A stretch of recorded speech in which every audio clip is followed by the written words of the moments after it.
장례가 정리되는 대로 합동 연설의 토론을 시작하도록 하겠습니다. 뒤에 문 좀 닫아주시면 고맙겠습니다. 자, 나중에 들어오신 분들은요, 핸드폰 확인 좀 부탁드립니다. 무음이나 꺼주시면 고맙겠습니다.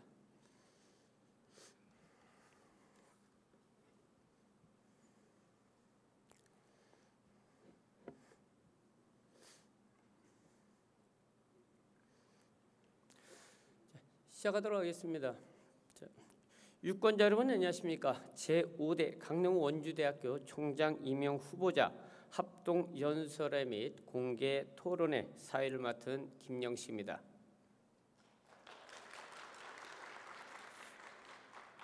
총장 임명 후보자 선거가 내일 모바일 및 인터넷 투표 방식으로 진행됩니다. 유권자분들께서는 강릉 원주대학교 운영을 책임질 적임자를 찾으셔야 할 텐데요. 특히 11월 13일 글로컬 대학 30에 우리 대학과 강원대가 공동으로 신청한 사업이 선정된 시점에서 이번 선거는 매우 중요한 의미가 있을 것이라 생각합니다.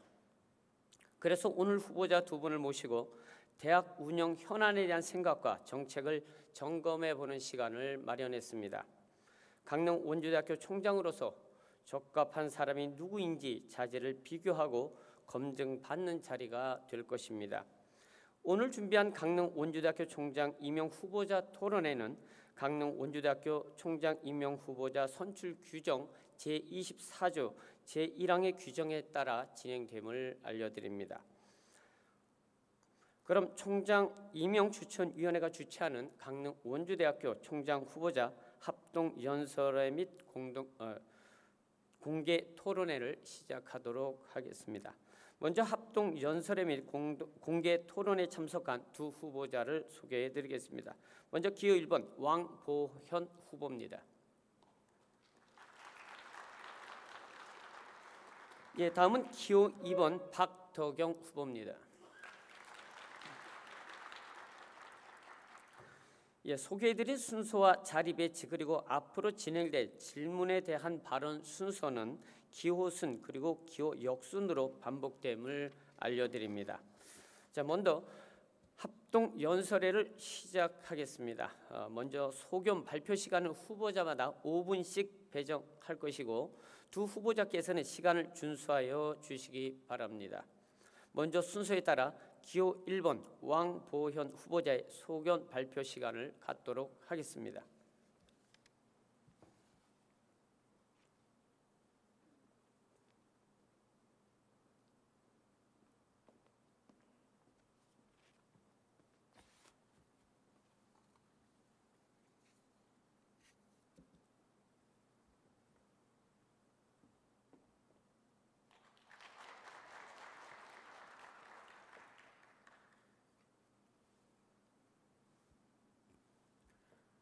사랑하고 존경하는 강릉 원주대학교 가족 여러분, 정말 오랫동안 기다리셨습니다. 드디어 변화를 선택할 시간이 왔습니다. 안녕하십니까? 강릉 원주대학교 제5대 총장 선거에 입후보한 공과대학 전자공학과 기호 1번 왕보현입니다. 늘 우리 대학의 발전을 위해 노고를 아끼지 않으신 여러분들께 이 자리에서 다시 한번 진심으로 감사 말씀드립니다. 제가 이곳에 온 지 벌써 26년이 지났습니다. 그동안 저는 교육에는 정말 엄청난 큰 힘이 있음을 깨닫고 있습니다. 교육자란 무엇입니까? 교육자는 학생들에게 길을 찾아주고 그들의 여정에 동행하는 사람입니다.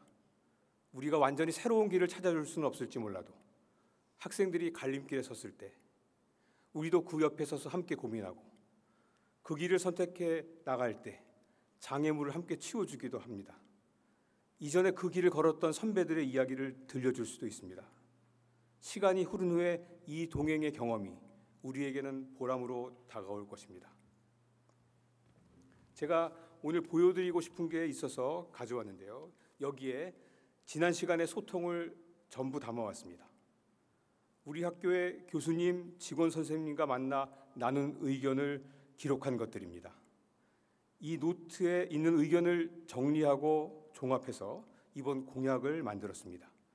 제가 준비한 공약이 무엇인지 저와 함께 변화, 최인지의 철자를 따라서 하나씩 살펴보도록 하겠습니다. 먼저 C, 함께 일하자는 코어 워커스입니다. 기본 원칙에 충실한 상생의 대학 통합을 이루겠습니다. 통합 작업을 전담할 특임 부총장을 임명하고 대학 통합추진위원회를 구성하여 운영하겠습니다.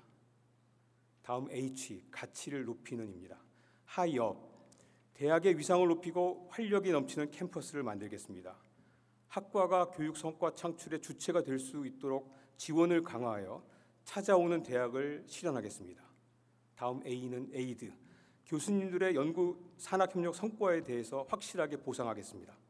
연구에만 전념하실 수 있도록 행정 처리를 간소화하고 연구 지원 서비스를 강화하겠습니다. 다음 N은 뉴노멀입니다. 합리적이고 보편적으로 대학을 운영하겠습니다. 구성원의 복지를 확대하고 전문성과 능력 중심으로 보직 교수를 인선하고 인사 시스템을 개선하겠습니다. 다음 G는 골든 캠퍼스입니다. 대학의 곳간을 든든하게 하겠습니다. 중앙부처와 연계하여 국책사업을 유치하고 기업들과 연계하여 산학협력을 강화하겠습니다. 다음 E는 이볼루션입니다. 지역 맞춤형 국제화 전략을 통해 글로컬 대학으로 진화하겠습니다. 국제교류의 위상과 조직을 강화하고 유학생 유치를 확대하겠습니다. 강릉원주대학교 가족구성원 여러분, 저는 오랜 기간 구성원 한 분 한 분을 만나며 변화를 바라는 간절한 마음을 보았습니다. 그 간절한 마음을 잊을 수 없습니다. 정말 고민하고 또 고민하며 준비했습니다. 그토록 기다려온 변화를 우리가 함께 만들어낼 수 있도록 저의 손을 잡아주십시오.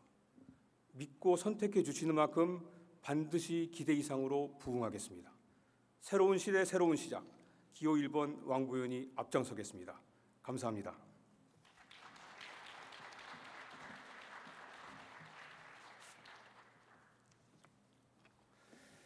네, 잘 들었습니다. 자, 다음은 기호 2번 박덕영 후보자의 소견 발표 시간을 갖도록 하겠습니다. 이번에도 똑같이 5분입니다.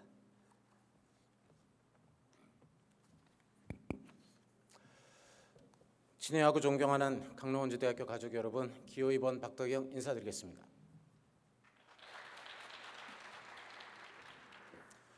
지금은 퇴직하신 어느 교수님께서 주셨던 말씀이 아직도 생생합니다. 학교의 주인은 누구냐라는 질문이었고, 대개는 학교의 주인은 교수다, 직원이다, 학생이다라고 대답합니다만, 그 교수님께서는 학교의 주인은 주인의 마음가짐을 가진 사람이 주인이다라고 하셨습니다. 학교의 주인으로서의 마음가짐을 가지고 있다면 내 집에 굴러다니는 쓰레기를 그냥 지나치지 않을 것이고, 학교의 물건을 함부로 대하지도 않을 것이며, 어떻게 하면 학교를 잘 가꾸고 키울 것인지를 생각할 것이라는 말씀이셨습니다. 주인의 마음으로 임하면 서 있는 곳이 모두 참되다라는 수처작주 입처계진의 정신은 제가 강릉원주대학교의 구성원으로서 재직하는 기간 동안 제 삶을 관통하는 정신이었습니다. 오늘 저는 오늘의 이 시점에서 학교를 사랑하는 주인의 마음가짐이라면 제가 해야 하는 일과 제가 할 수 있는 일이 무엇인지를 심사숙고한 후에 대학을 사랑하는 많은 주인 여러분의 앞에 감히 섰습니다. 2016년도 기획협력처장으로 처음 본부보직에 임했을 때 대학의 회계 상황은 전년도에 대비해서 16억 원 가까이를 간편 예산을 세워야 하는 상황이었고, 단지 허리띠를 졸라매는 것을 떠나 1주기에 C등급을 받았던 대학을 2주기에 자율개선대학으로 만들기 위해서 예산과 행정을 새롭게 정비하고 모자란 자원을 효과적으로 집중 투입해야만 하는 버거운 과제가 주어진 상황이었습니다. 이 과제 앞에 저는 제 개인적으로 어떤 비판과 비난을 받을지라도 오로지 학교를 튼튼하게 만들어야 한다는 생각으로 임했습니다. 기획협력처장이 되어 맨 처음 카드뉴스를 기획했을 때 발송했던 메시지가 아직도 생생합니다. 폭포로 떠내려가고 있는 배에서는 모두가 힘을 합쳐서 노를 저어야 하며, 현재의 위치에서 더 낭떠러지로 향하지 않게 버티거나 뭇가로 갈 수 있으려면 그렇게 함께 힘을 합쳐야 한다는 메시지였습니다. 힘겹게 노를 저었어야 하는 과정이었던지라 제 보챔에 마음을 상했던 교수님이나 직원분이 계실 것 같아서 이 자리를 빌어 죄송함을 전합니다. 글로컬 30 사업의 선정은 다시금 저항하기 어려운 급류로 인해 낭떠러지를 향해 밀려가는 조각배와 같은 풍전등화의 대학이 좀 더 안정적인 큰 배로 옮겨 타는 기회입니다. 하지만 조각배보다 급류를 버티는 힘이 더 세진다고 해서 단지 그것으로 안심할 수준이 아니고 다시금 새로운 조타를 잡아 방향을 설정하고 한정적으로 주어진 연료를 이용해서 효율적으로 엔진을 구동해야 인구절벽의 낭떠러지에서 떨어지지 않을 수 있다는 사실은 바뀌지 않았습니다. 강원대와의 통합은 이미 기정사실화되었고 그 통합의 과정에는 적지 않은 장애물들이 놓여 있습니다. 단지 큰 배로 옮겨 탄다고 안전한 것이 아니라 이 장애물들을 치우고 효과적인 시동을 걸어야 하는 변화의 시기를 맞고 있는 것입니다. 2024년 내년부터 맞이할 가까운 미래가 위험한 시기냐 또는 기회의 시기냐는 여전히 우리에게 주어진 과제를 어떻게 해결하느냐에 달려 있을 것입니다. 환란이 벌어진 우리나라의 역사의 중요한 시기마다 어떤 사고방식과 어떤 역량을 가진 사람이 리더였느냐에 따라서 어떤 결과를 가져왔는지는 여러 사례들에서 명확한 교훈을 던져주고 있습니다. 대학의 명운이 걸린 중요한 시기에서 한정적인 시간과 자원을 운영함에 있어서 타이밍을 놓치지 않고 성공의 확률이 높은 명확한 목표점을 향해서 장애물들을 치워 길을 열고 가지고 있는 역량을 결집해서 돌파해 나아가는 힘이 필요한 때입니다. 이러한 중요한 시점에서 누가 더 이 일을 잘 해 나아갈 수 있을지에 대한 여러분의 판단에 제 몸을 맡깁니다. 스트롱이라는 추진 전략의 틀거리에서 전략 목표를 부호화하고 숫자를 붙인 것은 하나하나의 약속을 추적하고 성과를 확인해 나아가겠다는 저의 의지이며 제가 일해온 방식입니다. 여러분이 제가 더 그 일을 잘 해 나아갈 수 있겠다 판단하셨을 때에 제게 주어질 과제의 무게를 가늠하면서 한편으로는 두려움으로 한편으로는 자신감으로 여러분 앞에 섰습니다. 쉬운 일이 아님을 잘 알고 있습니다만 제가 했던 경험과 제게 쌓인 지식으로 과제를 해결할 보관을 가지고 이 자리에 섰습니다.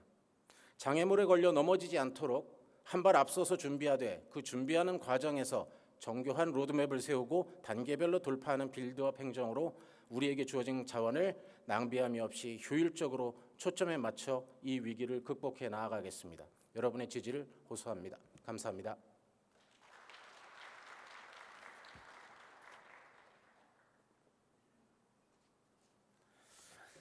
네, 감사합니다. 자, 이상으로 두 후보자의 합동 연설회를 마치고 잠시 정리 후에 공개 토론회로 이어가도록 하겠습니다.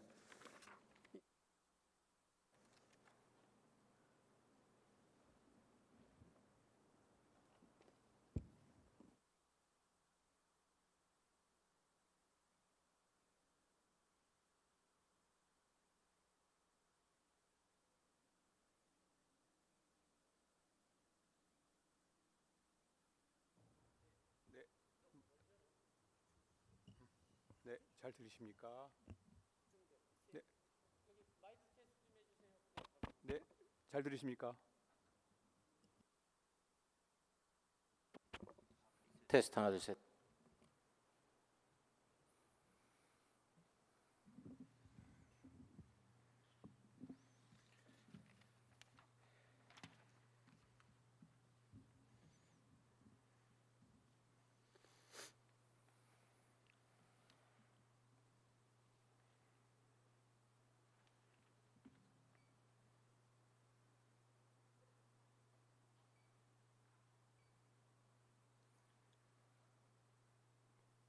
자, 준비됐습니까?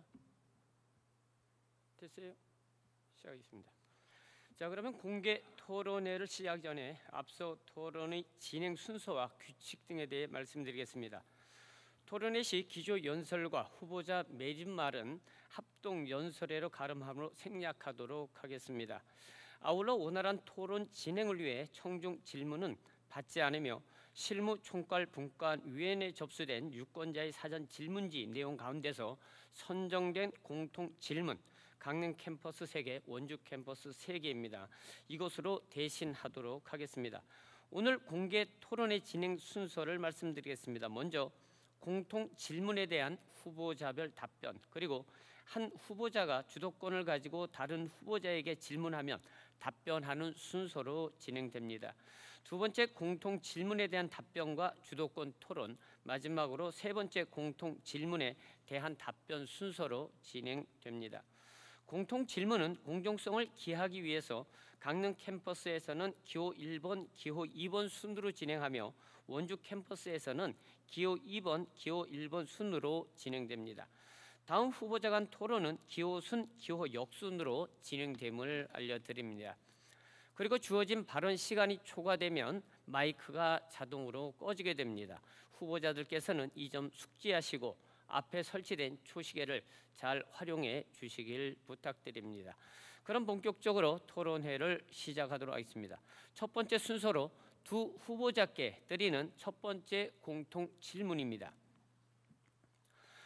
자, 공통 질문 첫 번째입니다. 강원대와 통합 과정에서 우리 대학에 유리한 협상을 해야 한다고 생각합니다. 후보님들의 구체적인 협상 전략을 듣고 싶습니다. 그러니까 예를 들면 캠퍼스별 독립성과 처우나 승진 등에서는 캠퍼스별 형평성을 동시에 보장하는 방안 등을 제시하셨는데 여기서 답변을 해주시면 고맙겠습니다. 답변 순서에 따라 시간은 각각 5분입니다. 먼저 1번 왕보현 후보 답변부터 시작하겠습니다.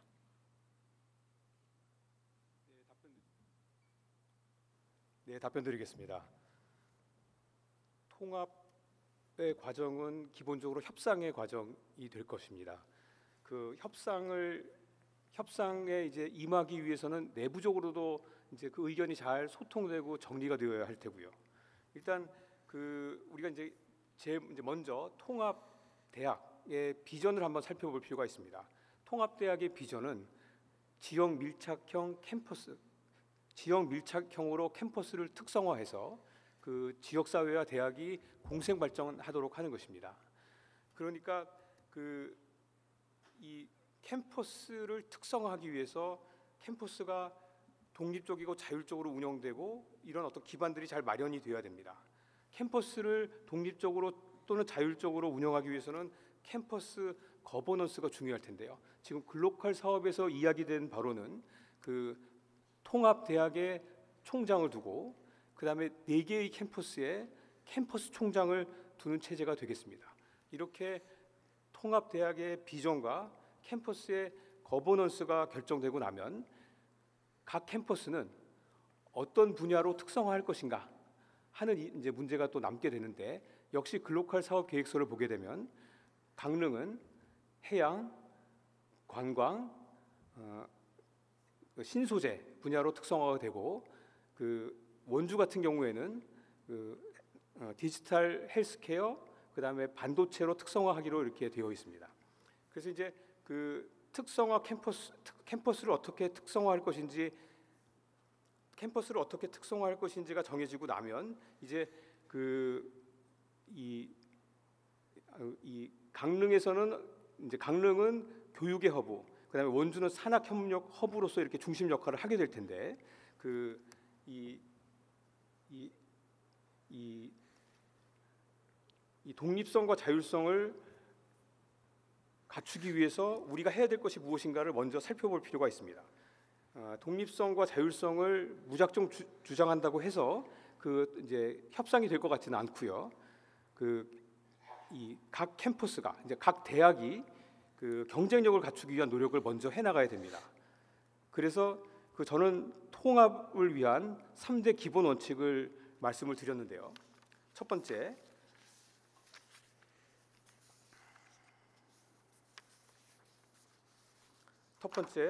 통합이 추구하는 상생의 가치를 실현하고 캠퍼스 균형 발전 및 특성화를 지향하고 구성원의 권익을 최우선으로 보호하자라는 통합의 3원칙을 제시했습니다.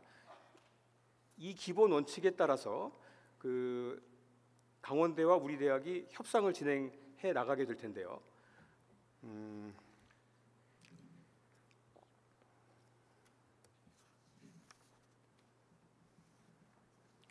이 협상 과정에서의 갈등이 있을 것 같습니다.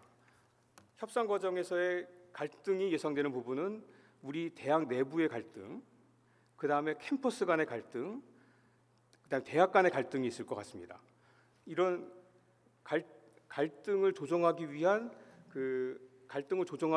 방안들이 마련이 되어야 되고 그 1도 1국립 통합을 준비하는 2년 동안에 우리가 준비해야 되는 일들을 해야 할 것이라고 생각합니다.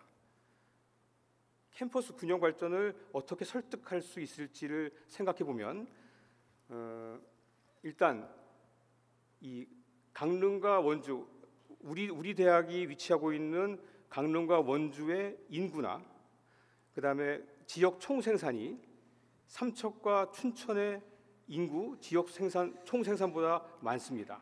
그러니까 아까 처음 말씀드렸던 것처럼 기본 원칙에 4개 캠퍼스 균형 발전을 하기 위한 근거를 그와 같은 기초 데이터를 가지고 만들고요. 통합 협상을 진행하면 좋을 것이다 이렇게 생각을 하고 있습니다. 일단 제가 생각하는 통합 추진 일정은요. 바로 2024년 2월에 대학 통합 추진위원회를 구성하고 교육부에 통합 계획서를 제출하기 위한 작업을 진행해서 2024년 12월까지 제출을 완료하고 국립대학 통폐학 심사위원회 계획서를 심의한 다음에 교육부의 통합 승인을 2025년 11월까지 받을 계획을 갖고 있습니다. 네, 이상입니다. 네. 자, 다음은 기호 2번 박덕영 후보 차례입니다. 5분 드립니다. 네, 강원대와의 통합에는 많은 장애물들이 있지요. 근데 제가 갖고 있는 기본적인 생각은 강릉 캠퍼스든 원주 캠퍼스든 간에 그 통합으로 인해서 학생 자원이 줄어들지 않도록 해야 된다는 것이 가장 중요한 목표입니다. 한편으로는 원주 캠퍼스에 지금 교세가 상당히 작기 때문에 원주 캠퍼스를 어떻게 확대시킬 수 있을 것이냐를 또 한 축으로 생각해야 될 겁니다. 현재 통합계획서에는 어렴풋한 뼈대만 있지 실질적인 부분에 있어서는 이해가 충돌할 부분이 많이 있습니다. 예를 들자면 단과대학과 학과를 비롯한 학사구조 조정, 정원의 감축 방식, 글로컬 예산의 배분 방식, 캠퍼스별 특성화 방식 이런 것들이 전부 다 충돌 요소가 있는 내용들입니다. 강원대는 우리보다 규모가 2배 반이 큰 대학교입니다. 평평한 운동장이 아니라 이미 시작부터 어느 정도 기울어졌다는 것을 감안하지 않을 수가 없습니다. 그걸 어떻게 평탄화시킬 것이냐 가장 중요한 것인데요. 협상 역량이 가장 중요하다고 보고요. 이 협상 역량의 핵심은 2가지 축이 같이 돌아야 됩니다. 수레의 2바퀴가 같은 크기로 같이 돌아야 직진을 할 수 있듯이 이 협상의 2바퀴는 전략적 마인드가 한 바퀴고 그 다음은 추진력이 나머지 한 바퀴입니다.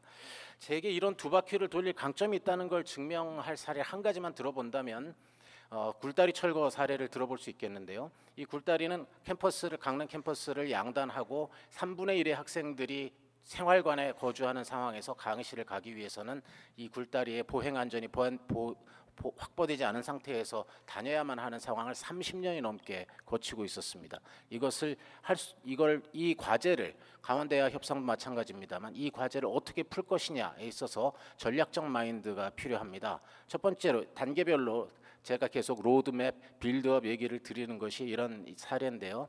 단계별로 일단 경찰의 설득이 필요하고요. 2번째로 시청의 설득이 필요하고 3번째로 여론의 환기가 필요합니다. 경찰서에서는 도로와 관련된 마을도로, 마을버스가 다니는 도로를 철폐해야 됐기 때문에 도로 노선을 어떻게 해야 될지를 결정하는 곳이거든요. 그래서 경찰서장님을 뵙고 경찰서의 관련 위원회에 가서 발표하는 등 경찰서 1단계로 접촉을 하고요. 경찰서에서 그런 어렴풋한 도로 변경안이 나왔을 때 그 다음에 시청이 그걸 승인해 줘야 됩니다. 그 다음 시청 접근에 들어가서 시장님을 만나고 시청을 설득했지만 시장님까지 설득해서도 이게 쉽지 않았습니다. 그래서 결국은 여론의 환기가 필요했고 그 여론의 환기를 일으켜내기 위해서 저는 학생회 중앙운영위원회에 2번이나 제가 가서 직접 설득할 수 있는 기회를 달라고 얘기를 해서 학생회와 공조하는 체계를 취하면서 이 교동지역 내에 유인물과 또 학교에 담벼락에 현수막을 거는 이런 전략을 취함과 동시에 기획협력처장으로서 기자 브리핑을 해서 기자들을 불러 모아서 지역 뉴스에 이 보행 안전을 확보가 필요하다는 것을 알리는 등 여론의 환기를 시켜서 결국은 30년 이상 해결되지 않던 과제를 뚫어냈습니다. 전략적 마인드는 상대 설득에 있어서 핵심 요소입니다. 상대의 언어로 이야기해야 설득이 됩니다. 그러면 상대의 상황을 잘 알고 상대의 이해와 우리 이해 사이의 절충점을 제시해내는 것이 필요한데요. 강원대가 협상 대상자라면 누가 더 강원대와 협상을 잘할 수 있을까요? 임기 초 몇 달을 강원대 김원영 총장님과 협상을 해야 됩니다. 그렇게 잘 다져놓은 협상의 결과물을 강원대의 차기 총장으로 레일이 이어지도록 해야 됩니다. 김원영 총장님은 제가 기획협력처장, 교육부 총장을 할 때에도 강원대 총장이셨고 총장 직무대행을 할 때에도 총장님으로서 총장협의회나 국정감사도 같이 임했던 분이어서 이런 인연 때문에 제가 보직에서 물러난 평교수 시절에도 한참 신문지상에서 강원대와 강릉원주대의 통합이 금방이라도 이루어질 것처럼 이야기가 떠돌던 2020년 말과 2021년 초가 있습니다. 당시에 평교수의 입장이었습니다만 김원영 총장님을 직접 찾아뵙고 2시간 반 동안 이야기를 하면서 강원대의 입장이 무엇인지를 확인하는 그런 과정을 거칠 수가 있었습니다. 지금의 강원대의 교학부총장인 김대중 부총장님은 제가 교학부총장 할 때 강원대 교무처장이었습니다. 지금의 산학부총장인 김명동 부총장은 제가 교학부총장을 할 때 강원대의 기획처장이었습니다. 현재 강원대의 삼척부총장님인 윤정희 교수님은 제가 교학부총장을 할 때 삼척 캠퍼스의 교무를 담당하고 계시는 처장의 역할을 하고 계셨습니다.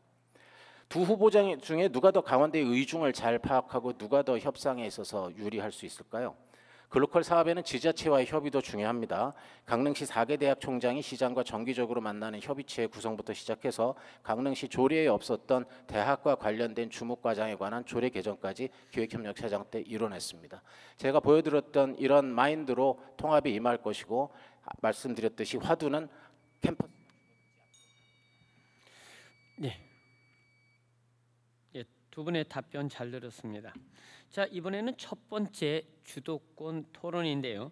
주도권을 가진 후보 본인이 사회자가 되어 다른 후보자에게 질의를 하고 답변을 듣는 후보자 간 토론 시간입니다.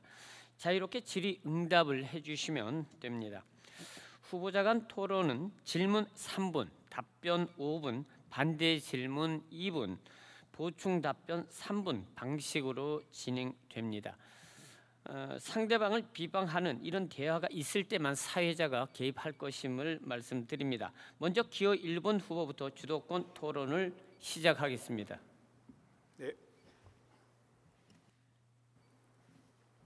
네, 질문 드리겠습니다. 구조조정 추진 방안 관련 질문입니다. 우리 지방대학은 이제 학령 인구 감소, 수도권 집중으로 인해서 심각한 위기에 직면해 있습니다.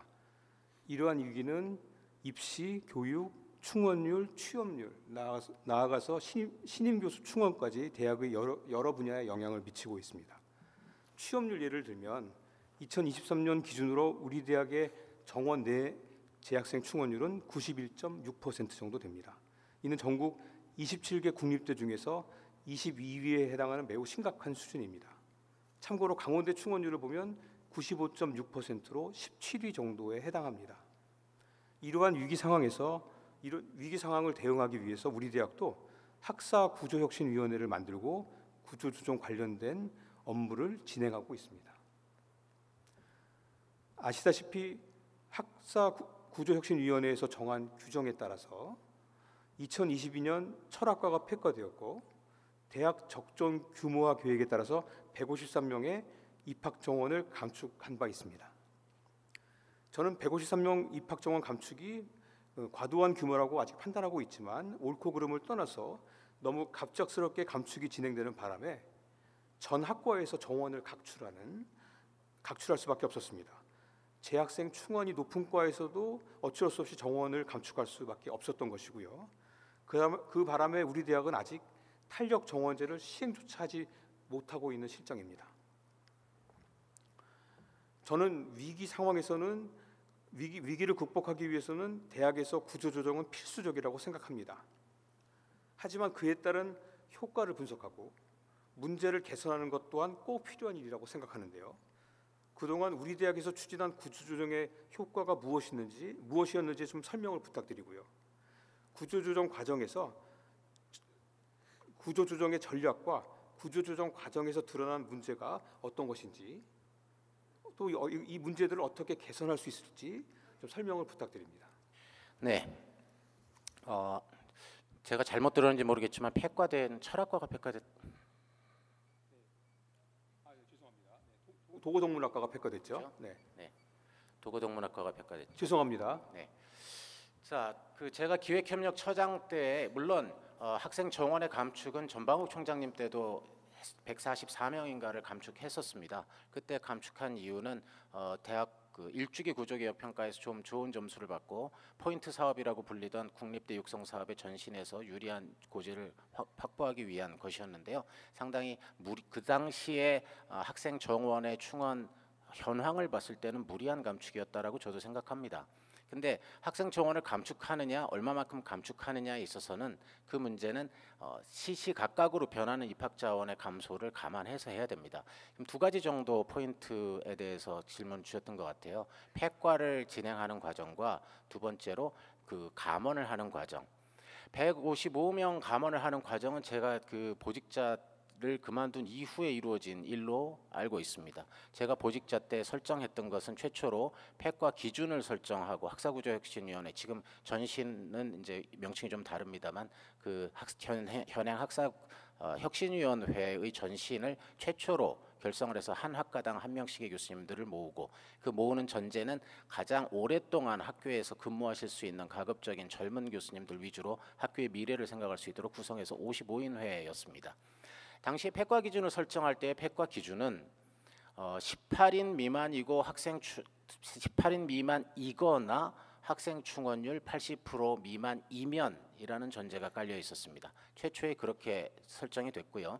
그것이 제가 보직자를 그만두고 나서 반선섭 총장님 2기 초반에 이 5학 규정이 이거나 이거나 하는 것을 제가 죄송합니다. 제가 처음에 만들었던 건 이거 이 두 가지가 다 충족돼야만 폐과돼야 된다고 해놨었는데 반선섭 총장님 2기 초반에 이거나 어느 것 하나만 걸려도 폐과 기준에 들어간다라고 더 강화시켰습니다.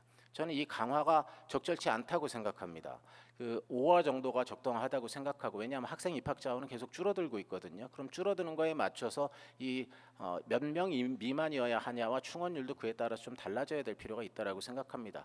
뭐 그 융통성 있게 그 더 완화를 시켜야 된다라고 생각을 하고 있습니다만, 당시에 그래서 제가 말씀드릴 수 있는 건 지금도 탄력 정원제는 시행이 되어 왔었죠. 반선섭 총장님 때도 시행이 되어 왔었는데, 제가 당시에 했던 거는 폐과 기준의 설정이었고 18인 미만 또는 18인 미만이고 재학생 충원율 80% 미만인 조건이 당시의 학과들의 사정상에서 적정한 수준, 다 충족시키고 있었던 수준이고, 앞으로 학생 수가 줄어들 걸 감안했을 때 이런 카테고리에 들어간다면 폐과를 하는 과정이다라고 제안을 한 적이 있고, 그것이 학생이 실질적으로 줄어들기 전에 제안된 제안이었기 때문에 55인의 교수님들이 그거에 대해서 객관적으로 판단할 수 있는 상황이 있었고, 찬반 토론을 충분히 기회를 드려서 찬성하고 반대하고 절대 한쪽으로 제가 강제로 몰고 가지 않았고요.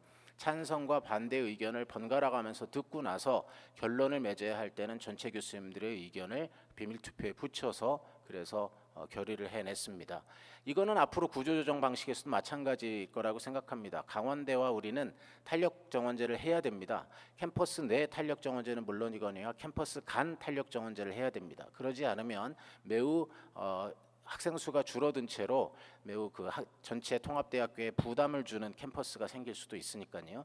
그래서 그런 기준을 만들 때 미리 그 상태에 접하기 전에 미리 적정한 데이터를 제시하고 교수님들의 의견을 묻는, 구성원의 의견을 묻는 그런 구조체를 만드는 것이 매우 중요합니다. 현재 2030년까지 입학 정원은 40만 명 수준이 유지가 되고 고만고만하게 평탄화가 되어 있다가 2030년대 초반을 지나면서 급격한 제2차 인구절벽이 와서 2040년이 되면 23만 명을 예상하는 40% 이상의 학생이 줄어드는 시기를 맞게 되어 있다면, 이 아직 그 급격한 변화가 오기 전인 시기에 적정한 데이터로서 제시하고 그 학생을 충원하기 위한 노력을 모든 학과가 열심히 해야 된다는 그런 캠페인을 하고, 그리고 그것에 도달했을 때 탄력 정원제를 시행해서 감축을 할 수 있는 그런 룰을 일찌감치 만들어야 한다고 생각하고 그것을 하기 위해서 노력하고자 마음먹고 있습니다. 네, 답변 감사합니다. 이제 대학이 통합이 되면 그 이후에도 이제 우리가 탄력 정원제를 아마 통합 대학에서도 탄력 정원제를 시행하게 될 텐데요. 그때는 캠퍼스뿐만 아니라 캠퍼스 간에서도 이제 구조조정이 일어날 것이고요. 그렇게 되었을 때 이 캠퍼스별로 갖고 있는 여건이 다르기 때문에 예를 들면 그 정원을 조정하기 위한 그 평가 방법, 그게 재학생 충원율이 될 수도 있고, 그다음에 학과의 성과 평가도 될 수 있을 텐데요. 지역별로 갖고 있는 어떤 여건의 한계 때문에 완전히 서로 다른 성과나 그 지표값이 나올 수 있거든요. 이런 문제들에 대해서 강원대학하고 우리가 통합 협상 과정에서 어떤 협상을 할 수 있을지 한번 후보자님께서 답변을 해주시면 좋겠습니다. 삼척대학의 교수 시작하나요?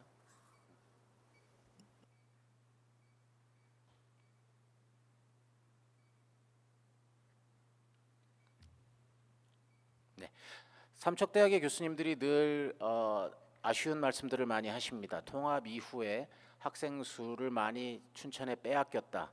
교수의 임용도 많은 수를 빼앗겼다. 뭐 이런 류의 이제 통한의 말씀을 하시는 경우를 많이 접합니다. 이렇게 그 학생 수를 빼앗기고 했었던 때 근본이 이제 학과 평가와 관련된 부분이 분명히 있을 걸로 보입니다.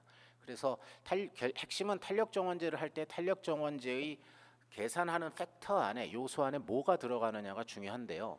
연구라는 요소가 강하게 들어가게 되면 춘천의 연구 역량이 삼척보다 상대적으로 뭐 얼마나 큰 차이가 나는지는 모르겠습니다만 상대적으로 다소간이라도 강한 상황으로 알고 있기 때문에 춘천의 캠퍼스의 학과들이 유리한 상황에 처하게 되기가 쉽습니다. 그런 면에서 탄력 정원제를 실시할 때 지금 영동 지역의 연구 역량, 연구 결과물들이 영서 지역에 특히나 춘천 지역에 비해서 상대적으로 열위라고 했을 때 그런 상태에서 만약에 탄력 정원제의 연구와 관련된 부분이 주된 팩터로 들어간다면 영동 지역의 캠퍼스는 영서 지역으로 학생들을 많이 넘겨야 하는 결과가 될 겁니다. 근데 중요한 거는 이 글로컬의 의미 자체가 지역의 도시를 살리고 지역의 대학을 살리는 것에 의미가 있는 만큼 그런 류의 것을 미리 간파해서 앞서도 말씀드렸다시피 학생의 충원율에 집중된 학생을 잘 충원시킬 수 있는 것에 더 연구보다 더 집중된 어떤 평가 방식이 있어야 될 거고 학생이 찾아오는 학과라면 그 학과를 키워주고 학생이 모집이 안 된다면 조금씩 줄이는 이런 방식에 있어서는 뭐 피할 수 없는 통합의 방식일 것 같습니다. 그만큼 우리도 학생을 잘 모집하기 위해서 노력해야 한다는 것은 당연한 과제라고 생각하고요.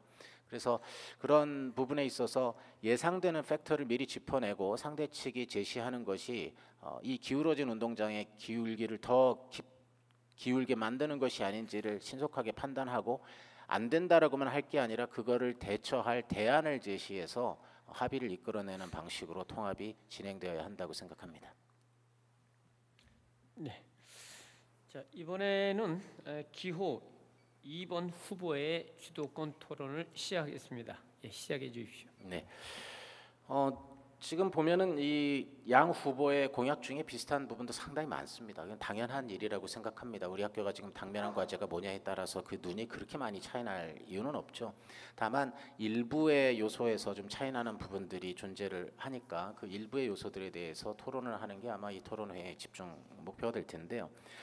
대학을 운영하기 위해서는 인사와 조직의 원칙을 잘 이해해야 됩니다. 안 그러면 직역 간의 충돌로 학교 밖을 위해서 총력을 쏟아야 할 에너지가 학교 내부의 일 처리로 소진되기 때문입니다. 구성원의 복지를 향상시키기 위한 마음이 어느 후보자이건 다를 수 있겠습니까? 다만 인사와 조직 운영의 원칙에서 문제가 일어날 만한 부분을 미리 피해서 그 약속도 제시하고 지켜나가야 한다고 생각합니다. 저는 제 핵심 전략의 3원칙을 자율, 균형, 소통이라고 제시했습니다. 이 중 균형에 주목해 주십시오. 직역 간 균형은 대학의 운영에 매우 중요한 원칙이고 이 균형이 어긋나면 가급적 균형을 맞출 수 있도록 노력을 해야 될 겁니다. 대학은 일반 회사와 같이 정규직과 비정규직만이 있는 것이 아닙니다. 일반직, 대학회계직, 행정공무직, 환경미화 공무직, 기타 공무직 등 다양한 직종이 섞여 있는 집단입니다. 그래서 이들 직역의 형평과 균형이 매우 중요한데요. 왕 후보자님께서는 환경미화 공무직 가족의 정년을 65세까지로 연장해 주겠다고 약속하셨습니다. 현재 환경미화 공무직 분들의 정년은 60세입니다만 정부의 고령자 고용우대 정책에 따라서 65세까지 매년 재계약을 통해서 촉탁으로 근무를 하실 수가 있습니다. 학교를 깨끗이 관리해 주시는 환경미화직 직원분들에 대한 고마움이 왜 없겠습니까?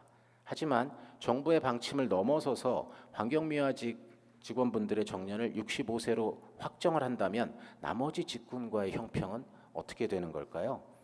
대학회계직은 65세 정년을 하면 안 되나요? 행정공무직은 65세 정년을 하면 안 될까요? 이들 모두를 65세 정년으로 하면 일반직의 정년과의 차별은 또 어떤 문제를 발생시킬까요?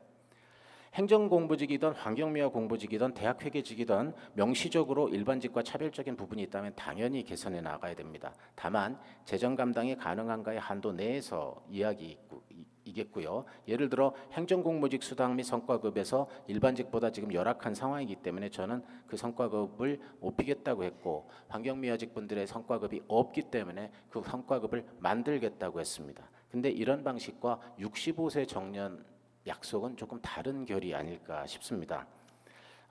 강원대의 환경미화직 공무원분들도 정년이 60세이고 타 국립대 대부분이 이런 룰을 지켜가고 있는데 우리 학교에서 이 65세 가는 거에 대해서 어떻게 이 균형 부분을 해결하실지 여쭙고 싶습니다.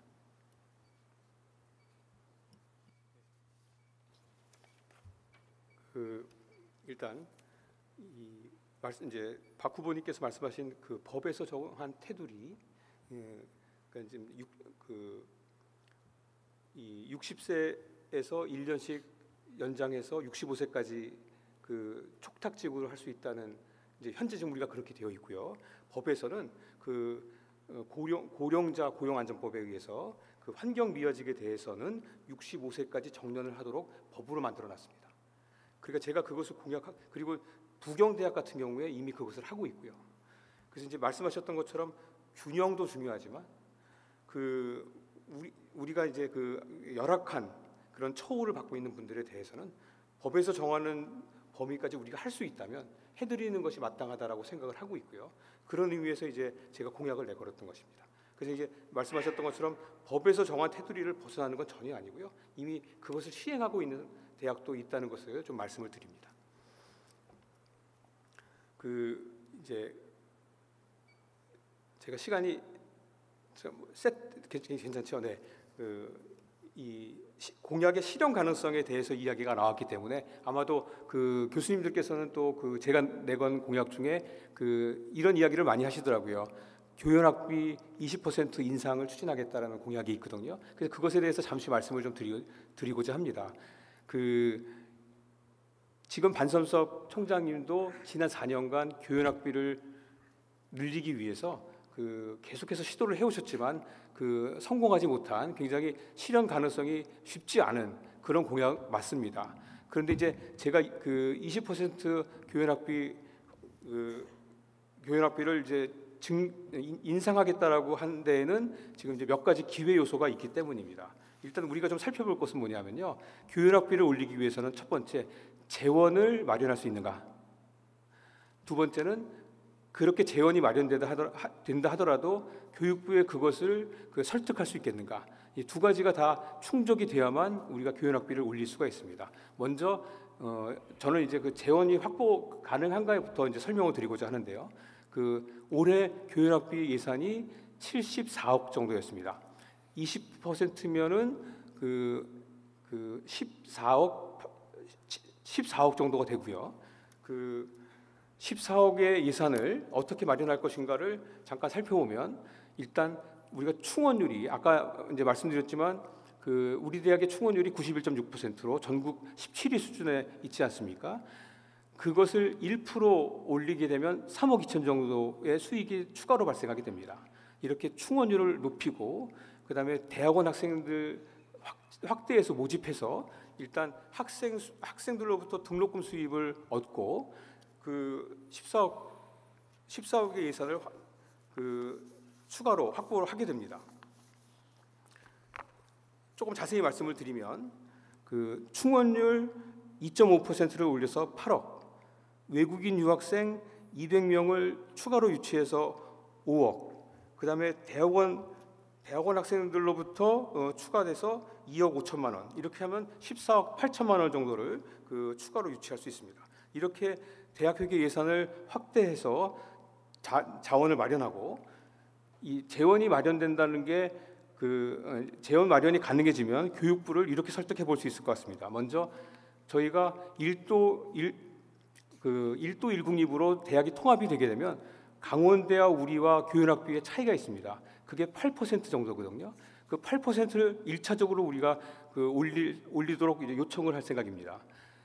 그리고 강원대도 교연학비 같은 경우에 우리 대학보다 조금 많은데 8% 많은데 전국 평균보다 낮습니다. 그래서 1도 1국립을 하면서 그것에 대한 인센티브로 전국의 11위 정도에 해당하는, 전국 국립대학 중에 11위 정도에 해당하는 12% 추가 인상을 요청할 계획입니다.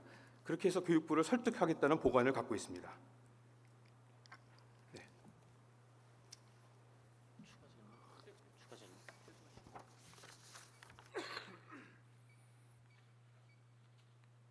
네, 보충 질문 드리겠습니다. 지금 교연비에 관해서 말씀하셨습니다. 제가 이 왕 후보님의 공약을 보면서 가장 좀 충격적인 부분이 바로 그 지점이었는데요. 20% 교연비를 증액하겠다는 부분이었습니다. 저는 교무처장 겸 교학부총장을 하면서 교연비와 관련된 일을 경험해 봤고요. 그 상황에서 현 상황이 어떤지를 말씀드리겠습니다. 핵심은 국립대학의 회계 설치 및 재정 운영에 관한 법률 시행규칙 제22조 제1호입니다. 여기에 의하면 이전 회계년도 결산액 범위에서 편성하되 다만 특별한 사정이 있는 경우 교육부 장관의 승인을 받아서 조정 가능하다고 되어 있습니다. 왕 후보님은 이 특별한 상황을 재원의 확보를 그 특별한 상황으로 인식하시고 계신 것 같습니다. 그런데 그렇게 재원이 늘어났다고 해서 교연비를 늘려준 적은 한 번도 없습니다. 절대로 교육부에서 재정 상태가 좋아졌다고 그걸 특별한 상황으로 인식해주지 않는다는 것을 미리 말씀을 드리고요. 그럼에도 불구하고 저는 교연비를 증액하겠다는 약속을 한 건 말씀하신 대로 강원대의 수준으로는 반드시 올려야 된다라고 생각하고 있기 때문에 그 요소를 증액의 요소로 삼고 있는 겁니다. 8%를 만약에 강원대와의 차이가 8%가 난다. 그럼 그 8%는 무조건 가도록 만들어야죠. 그렇지만 그 이상 나머지 12%를 교육부를 설득해서 한다는 것은 그게 실현 가능할 것인지 저는 상당히 걱정되지 않을 수가 없다는 말씀을 드리고 싶습니다. 가능하겠습니까? 네.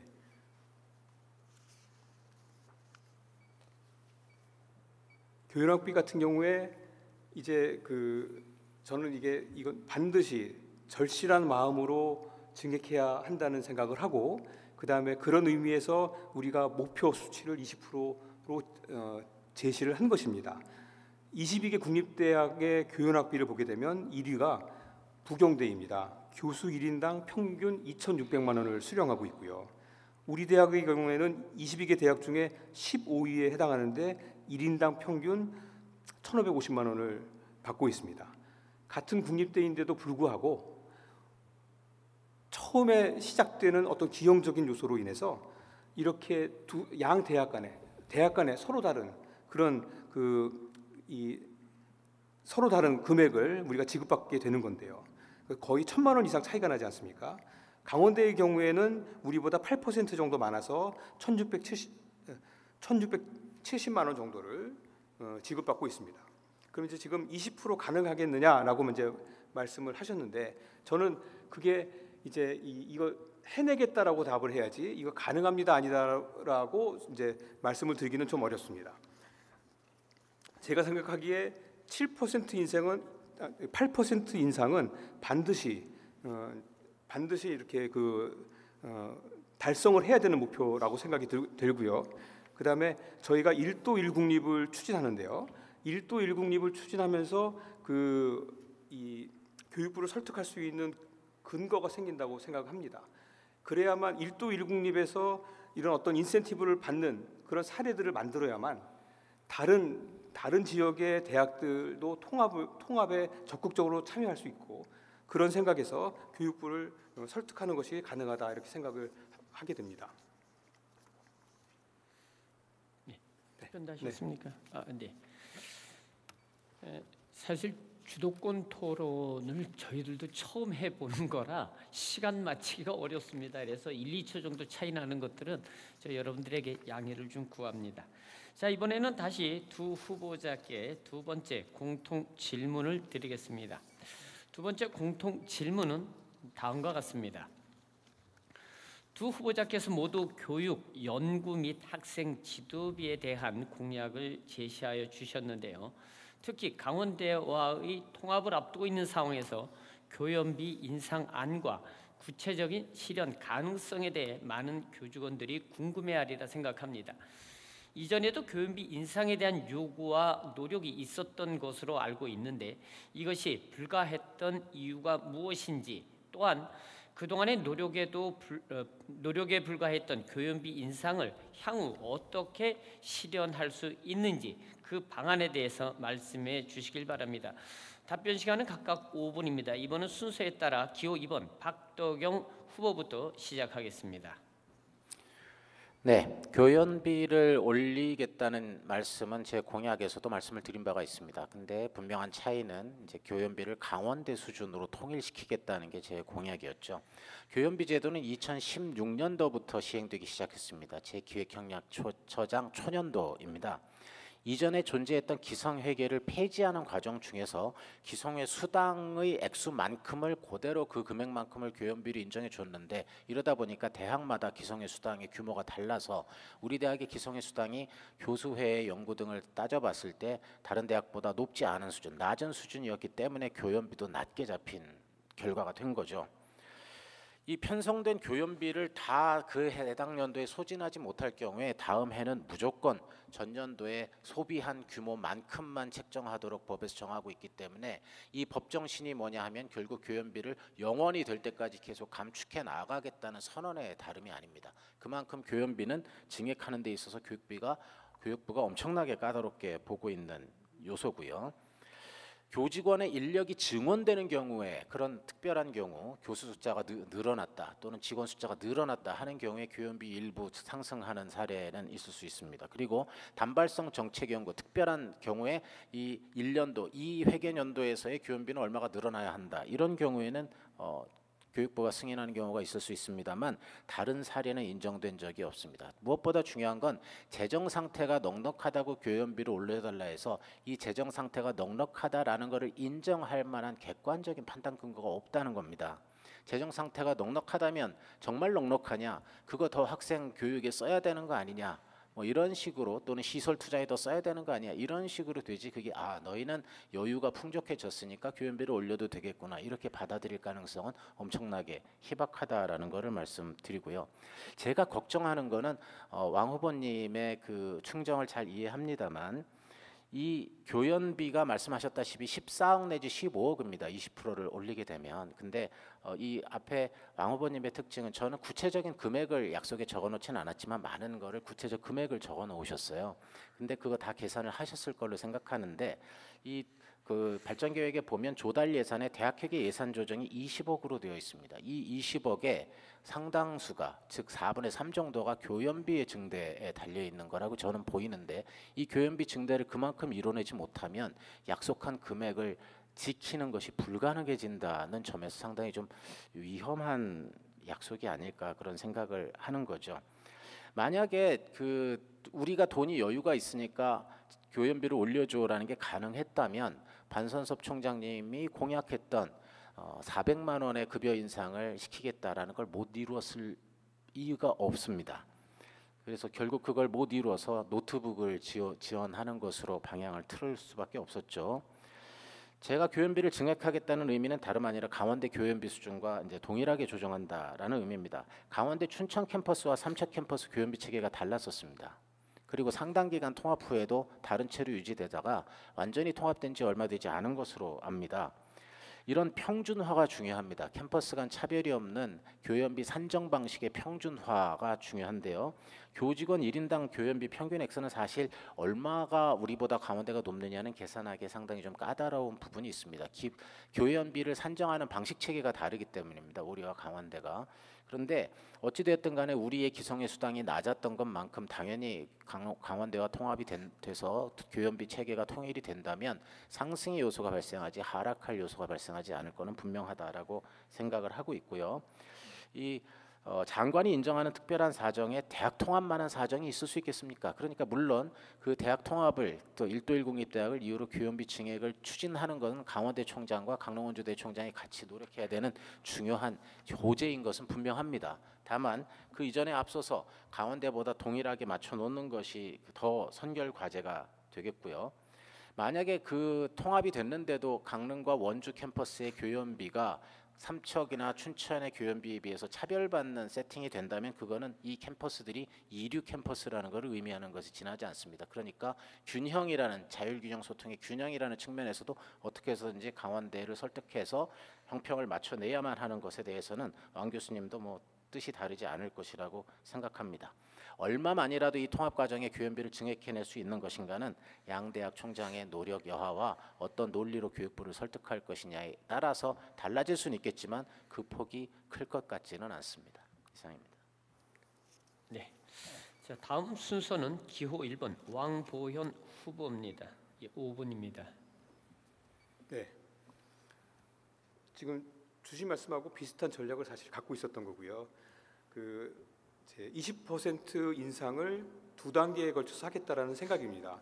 먼저 강원대학하고의 통합을 설득의 요소로 생각해서 8%를 인상하고요.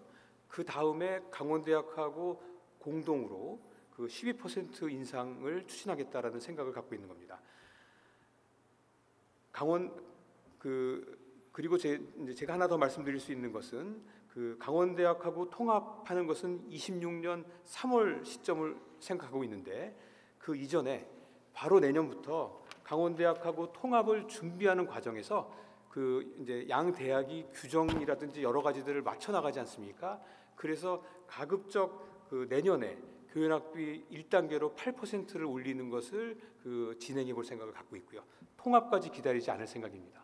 통합을 한 이후에는 그 12% 인상을 강원대와 공동으로 그러니까 이제 통합 강원대가 진행을 하는 것으로 그렇게 생각을 하고 있습니다. 그 재원 마련에 대해서 아까 잠깐 말씀을 드렸는데 다시 한번 좀 설명을 드리도록 하겠습니다. 올해 교연학비 예산 그냥 74억인데 70억 잡겠습니다. 20% 인상을 하면 14억 정도가 됩니다. 이 예산은 대학 회계의 등록금 부분에서 확충을 해야만 됩니다. 그래서 먼저 충원율을 올려서 예산을 확충하려고 합니다. 우리 대학의 충원율이 91.6%인데 27개 국립대학 중에서 22위에 해당합니다. 만약 우리가 충원율 1%를 올리게 되면 아까 말씀드린 것처럼 3.2억 정도가 늘게 됩니다. 충원율 2.5%를 올리면 8억 원 정도가 되고요. 충원율 2.5%를 올리더라도 27개 국립대 중에서 19위에 불과합니다. 갈 길이 굉장히 먼 거죠. 이어서 외국인 유학생을 추가로 유치해서 예산을 확충하려고 하는데요. 우리 대학의 유학생 총수는 247명입니다. 200명을 추가로 유치해서 5억 원의 예산을 확보할 수 있습니다. 마지막으로 말씀드린 것처럼 대학원 학생을 추가로 유치해서 예산을 추가 확보할 수 있다고 생각을 하고요. 그렇게 해서 20% 14억에 해당하는 예산을 차례로 만들어 나가겠다는 생각을 갖고 있습니다. 네, 하셨습니까? 됐습니다. 예. 자, 두 후보자의 답변 잘 들었습니다. 자, 이번에는 두 번째 주도권 토론 시간입니다. 주도권을 가진 후보 본인이 사회자가 되어 다른 후보에게 질의하고 답변을 듣는 주도권 토론 시간입니다. 후보자 간 토론은 질문 3분, 답변 5분, 반대 질문 2분, 보충 답변 3분으로 제한합니다. 먼저 기호 2번 후보부터 주도권 토론을 시작하도록 하겠습니다. 네.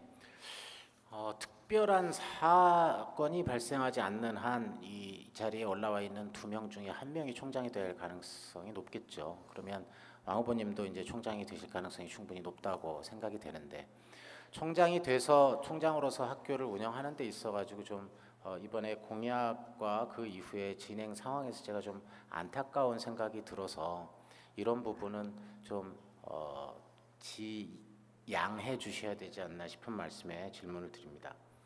총추위가 발전계획 작성에 있어서 15페이지까지 작성이 가능하다라는 제한을 줬습니다. 그래서 저는 15페이지를 꽉 채웠고 왕 후보자님은 13페이지를 작성하신 바가 있습니다. 발전계획을 제출하라는 의미, 그리고 그 제출 시한을 정하는 의미는 발전계획에 적힌 내용을 보다 이거를 홈페이지에 등재하겠다는 의미이고 공식적으로 이걸 오픈하겠다는 의미일 겁니다. 이메일을 보내거나 문자를 보내는 것은 발전계획에 적힌 내용을 보다 자세하게 설명하거나 요약 발췌함으로써 발전계획의 이해를 돕기 위한 방식으로 봐야 하겠습니다. 이메일이나 문자를 보내면서 발전계획에 없는 내용을 전파한다거나 발전계획에 쓰여진 것과 다른 내용을 전파하는 것은 바람직한 행동이 아니겠죠. 이후의 모든 선거운동 과정 중에 마찬가지일 겁니다. 오늘 기조발제를 하시면서 체인지라는 용어를 쓰셨는데 저는 처음 들었습니다. 발전계획에 없는 내용이었고요. 무엇이 됐든 상대방 후보의 바람직한 공약이 있고 내가 그걸 미처 채우지 못한 공약이 있다면 그거를 따라서 하는 것은 나쁜 일이 아닐 겁니다. 좋은 일이죠. 차용해서 더 나은 방법을 빌려서 쓸 수도 있습니다. 그렇긴 하지만 예를 들어서 저는 조교와 관련된 공약에 있어서의 좀 문제점을 느낍니다. 조교 협의회는 양 후보에게 똑같이 협의회가 원하는 것을 보냈습니다. 그리고 그거에 따라서 저는 들어줄 수 있는 항목과 못 들어주는 항목을 갈라서 발전계획에 올렸죠. 그래서 이거를 이 발전계획서를 보고 조교협의회는 양 후보의 비교표를 만든 것으로 알고 있습니다. 그 비교표를 만들어서 공람했는데 그 공람하는 과정에 왕 후보님께서 공람을 잠깐 늦춰달라 하면서 추가적인 약속이 있다. 지면이 모자라서 못 채웠다 이렇게 말씀하셨다고 들었는데 제가 잘못 들었는지는 모르겠습니다. 근데 그 발전계획은 2페이지를 남긴 채로 작성을 하신 상태였는데 지면이 모자랐다라고 말씀하시는 게 좀 납득되지가 않았고요. 선거안위에서 총추위가 선거 공보로서 5가지 학력, 경력, 교내봉사, 대외봉사, 주요봉사 활동 이 5가지로 작성해달라 그랬는데 왕 후보님께서 뒤에 많은 공약과 관련된 것을 실으셨다가 제가 이거는 그 형평에 어긋나는 거 아니냐 해서 나중에 삭제하신 것으로 압니다. 총추위가 제출하려고 한 서류가 마감 시간에 맞지 않게 제출되는 사례도 보이고 있고 왜 자꾸 이런 일이 일어나는 걸까요? 그래서 향후에 총장님이 되시면 이런 일이 없도록. 네, 일단 공보 이제 3가지 질문을 지금 해주셨는데요. 발전계획서에 있는 내용과 잠깐만요. 타이머가 네 됐습니다. 네, 저희가 지난 13일간 선거운동을 진행하면서 그 발전계획서에 있는 내용을 중심으로 우리 구성원들께 공약을 설명드리고 있습니다. 그런데 이제 그것이 진행되는 과정에서 저희가 예를 들자면 표현이라든지 이런 부분들에 좀 차이가 있는 이제 좀 표현을 정확하게 하는 것이 중요하다 이렇게 공약 자체를 바꾼 것은 아니고요. 표현을 좀 정확하게 하는 것이 필요하다 이럴 때는 이제 발전계획서와 다른 내용이 좀 나간 것들이 있을 수는 있습니다. 그런데 우리가 이제 이 선거 운동을 진행하면서 한번 이제 잠깐 생각을 해보면 일단 첫 번째 발전계획서와 다른 내용이 선거 운동 기간에 문자로 나간다. 두 번째는 조교협의회에서 약속했던 일들을 추가로 우리가 약속했다. 세 번째는 총추위에서 공보를 이렇게 하기로 했는데 제가 다르게 했다. 이제 아마 3가지를 지금 질문하시는 것 같습니다. 역으로 제가 좀 역순으로 답을 드리겠습니다. 공보 내용은 우리가 이제 총추위에서 우리 보고 이제 발전계획서에서부터 여러 가지 서류를 준비하게 합니다. 공보의 경우에는 공통 양식이 없었습니다. 그러면 이제 후보자의 입장에서는 이게 공통 양식이 없으니까 총추위위원장께서 문자로 요런 내용을 적어달라라고 말씀을 하셨고, 저는 그 문자를 어떻게 이해했냐면 이런 내용을 포함해서 공고를 만들어 달라. 그게 10페이지 내외였거든요. 그래서 이제 저희 생각으로는 아까 학력, 경력, 봉사활동 등을 포함해서 그 10페이지짜리 공보를 보내드렸던 거고요. 근데 이제 바로 이제 그거 이외에는 실으면 안 되지 않겠느냐라는 이제 말하자면 항의가 들어와서 총추위원장님하고 협의를 한 끝에, 그렇다면 제가 뒤에 붙여놓은 내용들을 빼고 그냥 새로 만드시게 하는 것보다 제가 빼는 것이 편리할 것 같아서 그렇게 이제 그 조치를 취한 바는 있습니다. 근데 제가 이제 이제 제가 답변을 해야 되죠. 네. 두 번째는 발전 계획서에서 우리가 없는 내용이 나간 것이 아니라 발전 계획서에 있었던 내용들 중에서 이 용어나 표현을 정확하게 해야 될 필요가 있다고 하면 그 선거운동하는 13일간 이제 의논을 하면서 수정 보완을 저희가 좀 진행을 했던 거고요. 그게 발전 계획서와 크게 달라지거나 그런 내용은 없다는 말씀을 좀 드립니다.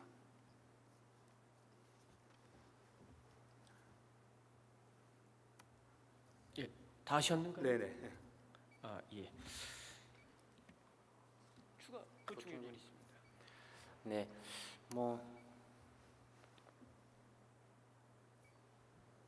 네, 제가 이제 어떻게 보면은 큰 틀의 중요한 방향에 대한 질문도 할 수 있는데, 어떻게 보면 지엽적이라고 볼 수도 있는 이런 질문을 드리는 이유는 행정을 해나가는 스타일에 관련된 부분일 수 있기 때문에 말씀을 드리는 겁니다. 제한된 협상 과정도 마찬가지지만 제한된 것의 틀거리를 정확히 인식하고 그리고 나서 그에 따라서 빈틈없는 준비가 되어야 된다라고 생각하는데, 사실 후보 입장에서 발전계획서 한 페이지는 매우 소중한 페이지입니다. 그런 의미에서 또 선거 공보도 똑같이 홍보를 받았죠. 총추위로부터 이런 거를 담아야 된다라고 했을 때 제가 총추위원장님한테 여쭤봤습니다. 요것만 담아야 되는 거냐, 다른 거 넣을 수 있느냐 없느냐.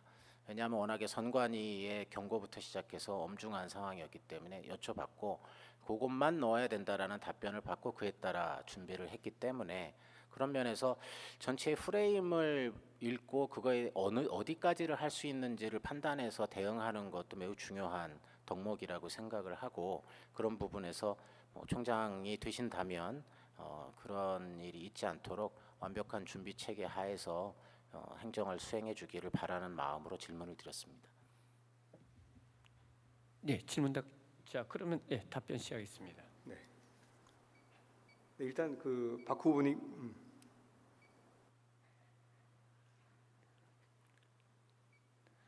죄송합니다. 3분입니다.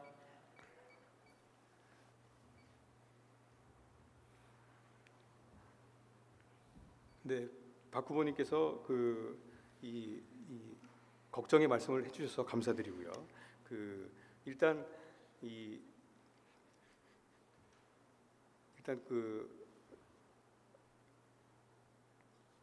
우리가 이 총추위에서 우리한테 제시한 자료를 따라서 우리가 자료를 만들고 공정하게 경쟁해야 되는 거 맞습니다. 그리고 이제 발전 계획서에 우리가 하고자 하는 공약들을 아주 밀도 있게 담아야 되는 것도 맞는 거고요. 저희도 이제 그렇게 진행을 했고요. 다만 이제 말씀하시는 것처럼 캠페인을 진행하는 과정에서 우리가 갖고 있는 내용들을 보다 명확하게 전달하기 위해서 이제 수정하거나 이런 부분들이 있었던 것도 크게 우리 유권자들께서 이 발전 계획을 오해하는 일은 아니라 이렇게 생각을 하고 있습니다.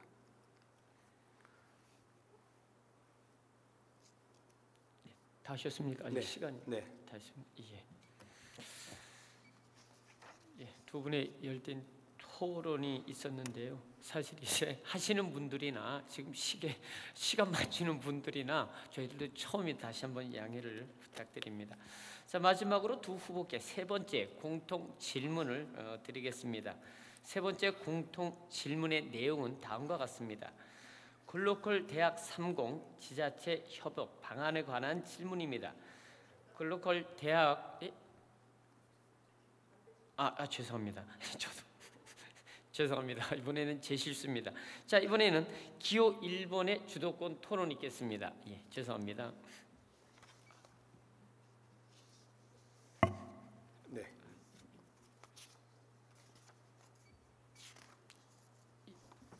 저는 내용을 좀 큰 부분을 질문 드리도록 하겠습니다. 그 학생들의 필요 역량 부분을 질문 드리려고 하고요. 그런 역량을 강화하기 위해서 우리가 어떻게 교육하는 것이 필요한가? 이런 종류의 질문이 되겠습니다. 이제 시대가 바뀌면서 인재상도 바뀌지 않습니까? 우리 강릉원주대 같은 경우에는 학생들을 성공적으로 사회에 진출하도록 준비하기 위해서 지금 시대에 어떤 인재를 사회가 원하는지 제대로 파악하고 교육을 통해서 그 역량을 키워주는 게 중요합니다. 예를 들면 챗 GPT와 같은 생성형 AI가 단순 반복적인 일을 넘어서서 전문 지식을 요하는 법률이나 의료 서비스 분야까지 빠르게 침투하고 있습니다.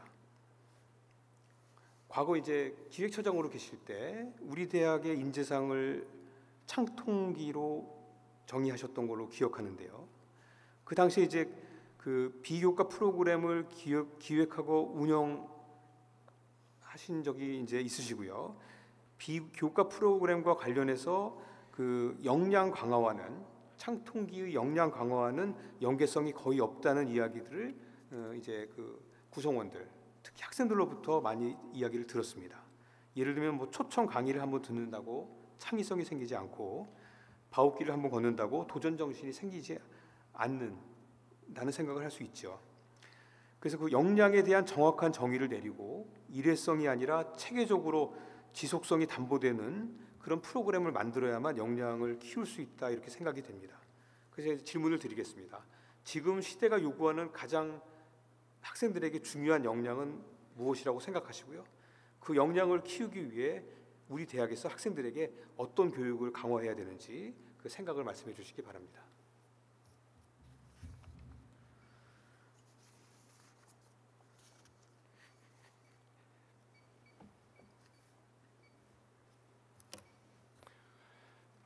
네.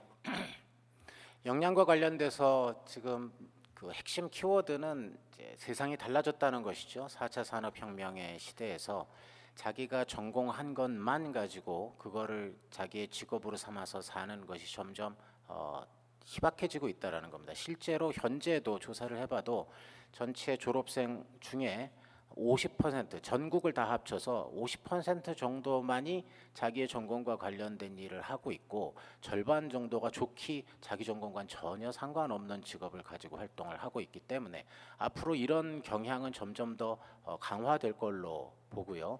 그런 면에서는 제일 중요한 역량이라는 것은 자기가 원하는 방향에 대해서 또 자기 앞에 주어진 문제를 해결하기 위해서 주도적으로 이것을 어떻게 해결할 것인가에 대한 능력, 그것이 창통기의 창과 다르지 않다라고 생각합니다. 그리고 그거를 하는 데 있어서 기본적으로 자기의 관리를 하면서 수업이 됐던 노력이 됐던 기본적인 역할을 하는 것, 창통기와 기에 다르지 않다라고 생각하고요.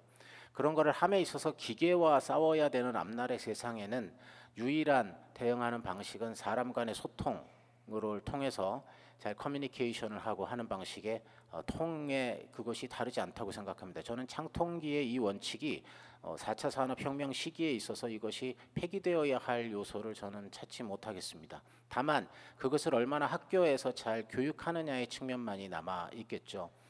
아시다시피 뭐 올해 재직하신 분들은 알겠지만 우리 학교의 인재상은 사력이었습니다. 매력, 협력 뭐 이런 사력이었는데 늘 재정지원 사업을 수주하면서 이 인재상이 납득이 안 된다. 심사위원들이 이것이 너의 교육과정과 어떻게 연결이 되어 있는지도 납득이 되지 않고 이것이 인재상이라는 것도 납득이 되지 않는다. 이런 지적을 받으면서 많은 점수 감점을 당해서 재정지원 사업 수주가 상당히 어려웠었기 때문에 2016년도에 급히 이 인재상을 다시 정립해야 된다는 필요성에 따라서 로드맵 밟아서 학생, 교수, 직원 할 것 없이 뭐 워크숍하고 하면서 또 여론조사도 하고 하면서 인재상을 마련해 낸 것이죠. 근데 다만 그렇게 만들어낸 인재상에 따른 교육이 얼마나 성과적으로 이루어졌냐에 있어서는 앞으로도 저희가 가야 할 길이 꽤 많이 남아있다고 생각합니다. 그렇다고 해서 그것을 시도 안 한 것은 아니고요. 기획협력처장 때는 이 인재상을 만드는 데 주력을 했습니다만 교학부청장 때는 이거를 움직이기 위해서 교양교육과정을 많이 바꿨어야 되었었습니다. 전공교육과정도 바꿔야 됐었지만 그거는 시간 관계상 이 2년에 주어진 임기 안에서 다 할 수 없었던 것이고 그것이 이후로 넘어가서 제 후기에 2020년, 21년 이쯤에서 전공 관련 로드맵이나 이런 것을 이제 설정하는 걸 들어갔고요. 대학의 교육과 관련된 것은 1, 2년에 바뀌지 않고 보통 최소 4년의 주기를 가지고 커리큘럼을 바꾸고 나가야 하기 때문에 저에게 주어진 교무처장 2년의 기간 동안에 이것을 완성시키는 것까지는 도달하지 못했던 것을 고백하지 않을 수 없습니다. 그렇지만 그 방향성에 대해서는 지금도 다르지 않고 그 부분을 계속 추구해 나가야 된다고 생각하고요. 현행 우리 학교는 교양교육과정에서 개선해야 될 부분도 교양기초교육본부에서 지금 셋업을 해놓은 것으로 저는 확인을 했고 전공과목과 관련된 부분에서 어떻게 해야 될 것인지에 대해서도 전공 관련 로드맵이 지금 완성된 상태에서 이것을 어떻게 시스템화하느냐의 과제에 있는 도상에 있는 상태로 저는 확인을 하고 있습니다. 따라서 현재 학교가 추구하고 있는 방향성이 틀린 방향이 아니라고 저는 생각을 하고 그것을 어떻게 하면 좀 더 빨리 끌어당겨서 안착시킬 수 있는지에 대한 그런 노력이 필요한 시점이 아닌가라고 봅니다. 그 창통기에 관한 부분에서 저는 그래서 그런 부분을 학생뿐만이 아니라 교수 및 직원 여러분의 모든 다른 활동에 있어서도 적용해야 되는 발전 계획이라는 건 그리고 그 인재상이라는 건 학생에게만 있는 게 아니라 모든 가족 구성원들에게 적용되어야 하는 인재상이고 그런 면에서 포상이 됐든 뭐가 됐든 그런 방향으로 일관되게 추진해 나가야 한다. 그런 부분에서 다소간 반선섭 총장님 때 미약한 부분 더 강화해야 되는 것 아니냐라는 생각을 가지고 있습니다. 보충 질문 있습니다. 네. 2분. 네. 우리 대학의 그 인재상 창통기에 대해서 제가 이제 그 질문을 드린 것은 아니고요. 그건 이제 인재상이고요. 그럼 이제 그 인재상을 우리가 실현하기 위해서 어떻게 교육할 것인가에 대해서 질문을 드린 것이고요. 이제 아까 우리 교양기초본부 그다음에 이제 전공 로드맵 뭐 이런 것들 말씀을 하셨지만 이제 그 안에 우리가 어떤 내용을 넣어야 될 것인지 박 후보님의 생각이 이제 궁금해서 질문을 드린 겁니다. 우리 학생들 창통기라는 인재상을 실현하기 위해서 우리 학생들에게 어떤 역량의 교육을 어떤 방법으로 시키는 것이 좋은지 그에 대해서 좀 설명을 다시 한번 부탁드립니다. 네, 답변 시간은 3분입니다.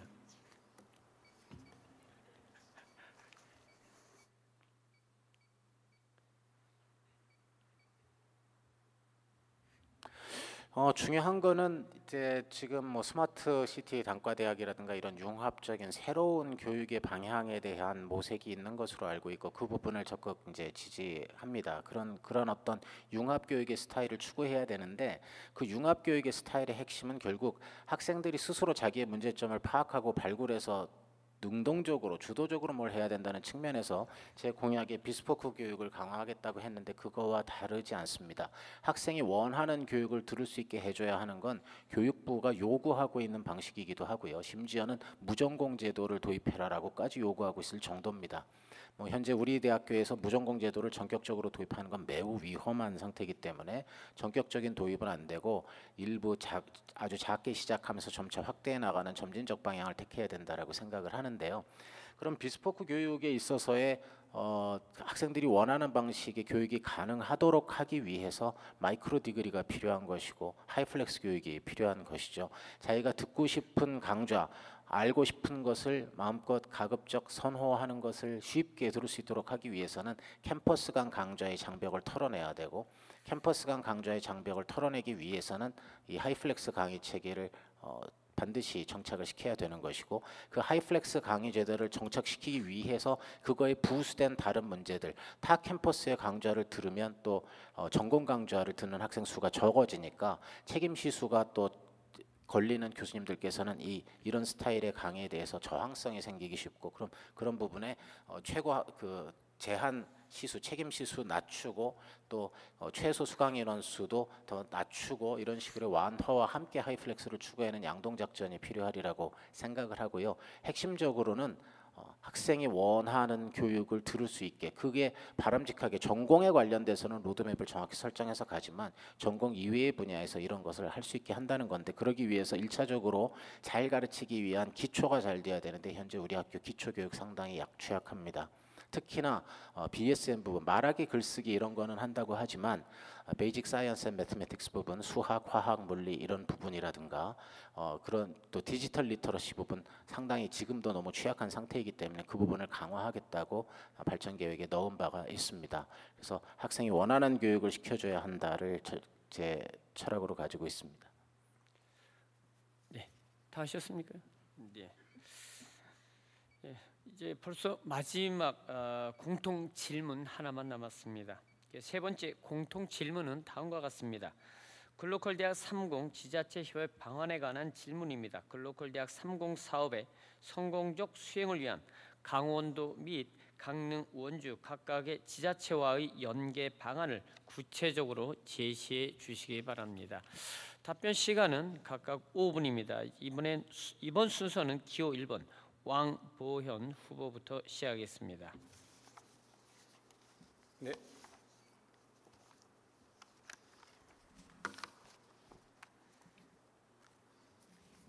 일단 글로컬 30 대학 사업에 대해서 잠깐만 설명을 드리고, 그다음에 지역 사회와의 연계가 왜 중요한지를 설명드린 다음에 지자체와 연결하는 전략에 대해서 설명드리도록 하겠습니다.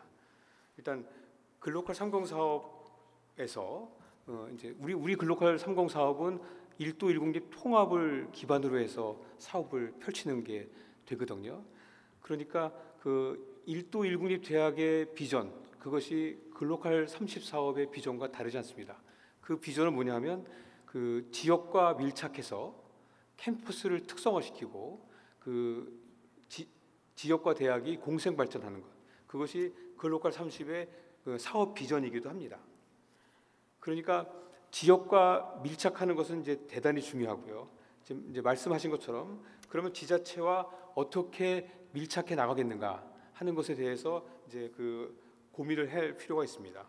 그래서 제가 보기에 지자체와 연계하는 방안들은 일단, 근데 반면 교육부는 대학이 지자체와 그 연계를 그 밀접하게 하도록 하기 위해서 그 라이스 체계를 이제 각 지역에 설치하려고 합니다. 지금은 강원도는 아직 진행이 안 됐지만 7개 전국 권역의 7개 지역에 라이즈가 설치됐고 시범 운영 중에 있습니다. 강원도 같은 경우에는 25년 3월 1일에 라이즈가 이제 그 출범할 예정입니다. 그 라이즈 안에는 라이즈 센터를 만들어서 대학과 지역의 지역의 협력을 이렇게 촉진할 그런 이제 교육을 갖고 있는데요. 강원도 같은 경우에는 평생교육원에다 평생교육 전략센터에다가 그 라이즈 센터를 설치할 계획으로 지금 일을 추진 중에 있습니다. 우리 같은 경우에는 지자체와 연계하기 위해서 결국은 그 라이즈 센터와 그 이제 협력을 하게 되는데요. 이 연계를 활성화하기 위해서는 저희가 이제 대학의 입장에서 지자체와 연계를 활성화하기 위해서는 일단 서로 간의 신뢰를 갖고 있어야 됩니다. 그걸 우리가 이제 발로 뛰는 산학협력이라고 이야기하는데요. 글로컬 30 사업을 추진하면서 글로컬 30 사업을 추진하기 위해서 지자체가 이제 그 사업을 어떻게 이해하느냐 하는 부분들을 이제 우리 대학에서 지자체에다 이제 잘 설명을 해야 될 것이고요. 그다음에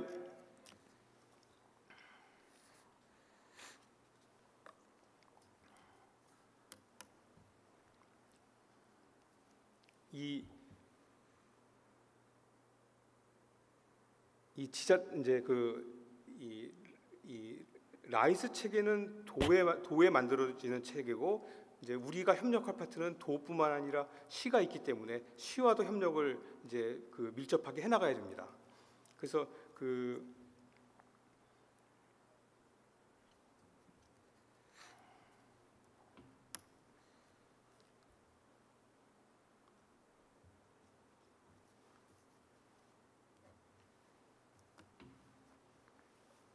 네, 다 하셨습니까? 아니요, 잠깐만요. 예. 이제 연계 방안을 지금 좀 말씀을 드려야 되는데, 일단 제가 발대 질문을 받고 그때 다시 이 부분에 대해서 이야기하도록 하겠습니다. 이건 그거 아니고요. 이거 공통 질문인가 이게? 네, 공통 네네. 질문입니다. 네. 일단 지자체와 비전 신뢰를 공유하고, 그다음에 지자체가 필요로 되는 바를 대학에서 어떻게 해결할 수 있는지 설득하고, 그다음에 지자체의 도움을 이끌어내는 그런 전략을 우리가 연계 방안으로 쓸 수 있을 것 같습니다. 네, 이상입니다. 예, 다 하셨습니까? 예. 자, 다음에는 기호 2번 박덕영 후보의 답변입니다. 5분입니다. 네, 방향성, 이게 글로컬이 라이즈와 연계되어야 하고 지역과의 협력이 중요하다라는 거에 대해서 전적으로 동의합니다. 다만 방법을 어떻게 할 것이냐의 측면에서 봤을 때 우리 대학교가 전통적으로 이제 일단 여기는 강릉 캠퍼스이기 때문에 강릉에 관해서만 말씀을 드리겠습니다.